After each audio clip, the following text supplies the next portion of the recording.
তো ঝড় উঠুক না কেন, আমি তো ঝড় উঠাচ্ছি এখানে। আমি সকল রাজনীতির ঊর্ধ্বে। সংসদে 2/3 সংখ্যাগরিষ্ঠতা পাওয়ার পর নতুন সরকার গঠনের প্রস্তুতি নিচ্ছে বাংলাদেশ জাতীয়তাবাদী দল বিএনপি। ভোট গ্রহণ শেষ হবার পরদিনই নির্বাচিত সংসদ নির্বাচনের ফলাফলের গেজেট বা বিজ্ঞপ্তি প্রকাশ করেছে নির্বাচন কমিশন।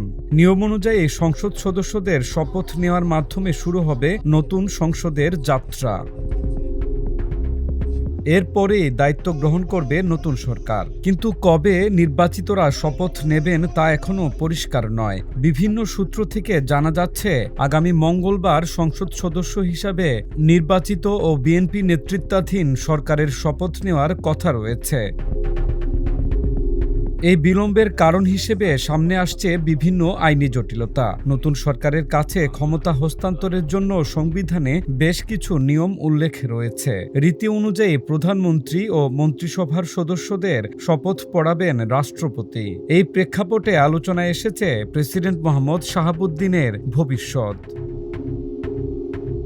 পূর্ববর্তী আওয়ামী লীগ সমর্থিত সংসদে নির্বাচিত রাষ্ট্রপতি শাহাবুদ্দিনের মেয়াদ এখনও প্রায় 2 বছর বাকি। সংবিধান অনুযায়ী নতুন সংখ্যাগরিষ্ঠতার ফলে চাইলে দুইভাবে পরিবর্তন আনা যেতে পারে, হয় প্রেসিডেন্টের স্বেচ্ছা পদত্যাগের মাধ্যমে অথবা সংসদে অভিশংসন প্রক্রিয়ার মাধ্যমে। তবে সংবিধান বিশেষজ্ঞদের মতে 2/3 সংখ্যাগরিষ্ঠতা থাকায় বিএনপির পক্ষে তাত্ত্বিকভাবে উভয় পথই খোলা রয়েছে।